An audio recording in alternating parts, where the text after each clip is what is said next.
ಓಂ ಶಾಂತಿ. ಯಾವುದೇ ವ್ಯರ್ಥ ಸಂಕಲ್ಪ ಆಧಾರದಿಂದ ನಿಮ್ಮ ಮನಸ್ಸನ್ನು ಹಲ್ಚಲ್ ಮಾಡ್ಕೊಳ್ಳಿಕ್ಕೆ ಹೋಗಬೇಡ್ರಿ. ಶರೀರದ ರೋಗ ಬಂದರೂ ಕೂಡ ಶರೀರದ ರೋಗವು ಮನಸ್ಸಿಗೆ ಡಿಸ್ಟರ್ಬ್ ಮಾಡಬಾರದು. ಸದಾ ಖುಷಿ ಒಳಗಡೆ ಕುಣಿತಾ ಇರಿ. ಶರೀರವನ್ನು ಕರೆಕ್ಟ್ ಇಟ್ಕೊಳ್ರಿ. ಖುಷಿ ಆಶೀರ್ವಾದ ಸಿಗುತ್ತದೆ. ಎಕ್ಸಸೈಸ್ ಗುಳ್ಗಿ ಕೆಲಸ ಮಾಡುತ್ತದೆ. ಖುಷಿಯಲ್ಲಿರಿ. ಆವಾಗ ನಿಮ್ಗೆ ಆಗಿರುವಂಥ ನೋವು ಮರೆತು ಬಿಡುತ್ತೀರಿ. ಜಾಸ್ತಿ ಯೋಚನೆ ಮಾಡಬೇಡ್ರಿ.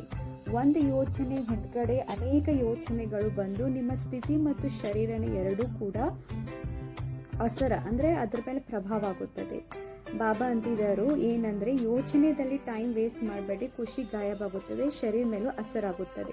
ಕಡಿಮೆ ಯೋಚನೆ ಮಾಡ್ರಿ. ಜ್ಞಾನ ರತ್ನಗಳನ್ನ ಯೋಚನೆ ಮಾಡ್ರಿ. ನೆನಪು ನನ್ನ ಸ್ವಧರ್ಮವಾಗಿದೆ. ನಾನು ಯೋಗಿ ಅದೀನಿ.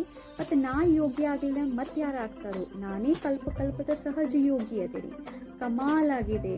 ಬಲಿಹಾರಿ ಅಂತಿಮ ಜನ್ಮದು ಈ ಹಳೆಯ ಶರೀರದಿಂದ ಜನ್ಮದ ಆಸ್ತಿ ತಗೊಳ್ತಾ ಇದ್ದೇನೆ. ದಿಲ್ ಶಿಕಸ್ತದ ಸಂಕಲ್ಪ ಮಾಡಬೇಡ್ರಿ. ಖುಷಿಯ ಸಂಕಲ್ಪ ಮಾಡ್ರಿ. ವಾ ನನ್ನ ಹಳೆಯ ಶರೀರ ವಾ, ಯಾರು ಬಾಬಾನಿಂದ ನನಗೆ ನಿಮಿತ್ತ ಆಯಿತು ಮಿಲನ ಮಾಡಲು. ಮಾಯ ಬರುತ್ತದೆ ನಮಗೆ ಪಾಠವನ್ನು ಕಳಿಸ್ಲಿಕ್ಕೆ. ಹೆದರ್ಬೇಡ್ರಿ. ಮಾಯ ನಮ್ಮ ಸಹಜ ಯೋಗಿ ಮಾಡ್ತದೆ, ಅಂಗದ ಸಮಾನ ಮಾಡ್ತದೆ. ಸಹನ ಶಕ್ತಿ ಕಮ್ಮಿ ಇರೋ ಕಾರಣದಿಂದ ಅದು ಪೇಪರ್ ತಗೊಳ್ಳಿಕ್ಕೆ ಬರುತ್ತದೆ. ನಾ ಚೇಂಜ್ ಆಗಬೇಕು. ಶುಭ ಭಾವನೆ ಇಟ್ಕೊಂಡು ನಡೆಯಿರಿ. ನಿಮಿತ್ ಇರೋದ್ರಿಂದ ವೆರಿಫೈ ಮಾಡ್ಕೊರಿ. ಶುಭ ಕಾಮನದಿಂದಲೂ ಕೆಲಸ ಆಗಲಿಲ್ಲ ಅಂದರೆ ಬೇರೆ ಆಗೋದು ಬಹಳ ಒಳ್ಳೆಯದು. ಹೀಗೂ ಅಲ್ಲ, ಶರೀರದಿಂದ ಬೇರೆ ಆದರೆ ಅದರ ಮನಸ್ಸನ್ನು ಕರೀತಾ ಇರ್ಬೋದು. ಆ ರೀತಿ ಮಾಡಬೇಡ್ರಿ. ಬಾಬಾ ಅಂತಿದ್ದಾರು, ಹೊಟ್ಟೆ ಕಿಚ್ಚು ಪಡಬೇಡ್ರಿ. ಬಾಬನ್ ನಡು ಇಡ್ರಿ. ಇವರನ್ನ ಆಯ್ಕೆ ಮಾಡಿದವ್ರು ಯಾರು? ಬಾಬನ್ ನಡು ಬಿಟ್ರೆ ಬಾಬನ್ ಕಾರ್ಯ ಕಲ್ಯಾಣ ಅಂತ ತಿಳ್ಕೊಂಡು ಸಂಕಲ್ಪಗಳನ್ನ ನಿಲ್ಲಿಸ್ಬಿಡ್ರಿ. ಮಾಯ ಓಡ್ಬಿಡುತ್ತದೆ. ಬಾಬಾ ಇದ್ರಂದ್ರೆ ಬಾಬಾ ಇರುತ್ತೆ, ಇಲ್ಲದ ಪಾಪ ಆಗುತ್ತದೆ. ಯಾವಾಗಲೂ ನೆನಪಿಟ್ಕೊಳ್ಳಿ, ಇವರನ್ನು ನಿಮಿತ್ತ ತಯಾರು ಮಾಡಿದವ್ರು ಯಾರು ಅಂತ. ಬಾಬಾ ಬಂದಾಗ ಹೊಟ್ಟೆ ಕಿಚ್ಚು ಬರಲ್ಲ. ಆ ವಿಶೇಷತೆ ಬಾಬಾ ಅವ್ರನ್ನ ಆಯ್ಕೆ ಮಾಡ್ಕೊಂಡು ತುಂಬಿದ್ದಾರೆ. ಆ ವಿಶೇಷತೆ ನಿಮ್ಮಲ್ಲಿ ದಾಟ ಮಾಡ್ಕೊಂಡ್ರೆ ರೇಸ್ ಮಾಡ್ರೆ ಆದ್ರೆ ಹೊಟ್ಟೆ ಕಿಚ್ಚು ಪಡ್ಬೇಡ್ರಿ. ಬ್ರಾಹ್ಮಣ ಆತ್ಮದ ಲೆಕ್ಕಾಚಾರಗಳನ್ನ ಚುಕ್ತ ಮಾಡ್ಕೋರಿ.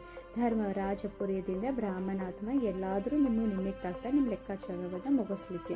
ಆದರೆ ಎಂದಿಗೂ ಕೂಡ ಬ್ರಾಹ್ಮಣ ಆತ್ಮಗಳ ಮೇಲೆ ನೀವೇನು ಮಾಡಬೇಡ್ರಿ. ಯಾಕೆ ಇವ್ರು ಹಿಂಗೆ ಮಾಡ್ರೆ ಅನ್ನಕ್ಕೆ ಹೋಗ್ಬೇಡ್ರಿ. ಶ್ರೇಷ್ಠ ಆತ್ಮಗಳ ಪ್ರತಿಯೊಂದು ಸಂಕಲ್ಪ ಮಾತು ಶ್ರೇಷ್ಠ ಇರುತ್ತದೆ. ಪ್ರತಿಯೊಂದು ಮಗು ಮಹಿಮಾ ಯೋಗ್ಯರಾಗುತ್ತದೆ. ನೀವು ಒಬ್ಬರೊಬ್ಬರು ಮಹಿಮೆ ಒಂದೊಂದು ಶಾಸ್ತ್ರನ ಮಾಡ್ಬೋದು ಅಂತಾರೆ ಬಾಬಾ. ನೀವು ವಿಶೇಷ ಆತ್ಮ ಅದೇರಿ, ಇದ್ರ ಮೇಲೆ ನೀವು ನಿಶ್ಚಯ ಇರಲಿ ಅಂತಾರೆ ಬಾಬಾ.